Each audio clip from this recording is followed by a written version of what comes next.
নেতৃবৃন্দ এবং আমার সামনে সভাপতি কৃষক নেতৃবৃন্দ কৃষকদের ঢাকা মহানগর উত্তরের পক্ষ থেকে শুভেচ্ছা জানাই।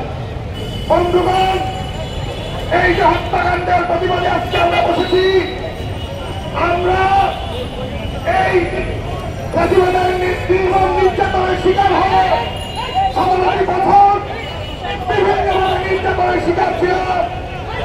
আজকে প্রতিবাদ যখন পতন হয়েছে, প্রতিবাদের পতনের পরে আজকে এই স্বাধীন বাংলাদেশে আমার সহযোদ্ধাকে খুন হয়। সাংবাদিক সাথী বন্ধুগণ, আপনাদেরকে যেই পর্বত সমপ্রত্যাশা নিয়ে বাংলাদেশের মানুষ আপনাদেরকে বসিয়েছিল, আপনাদের স্মরণ থাকা উচিত কোন সেন্টিমেন্টে জুলাই আগস্টের আন্দোলন হয়েছিল, কোন সেন্টিমেন্টে 17 বছর বাংলাদেশের মানুষ আন্দোলন করেছে। সংগ্রামী বন্ধুগণ, সেই সেন্টিমেন্ট থেকে যদি আপনি সরে যান, তাহলে আবার আমরা কিন্তু রাজপথে নামতে বাধ্য হবো ইনশাআল্লাহ।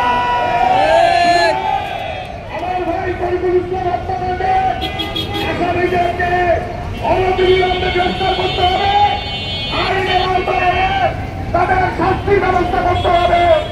কৃষকদের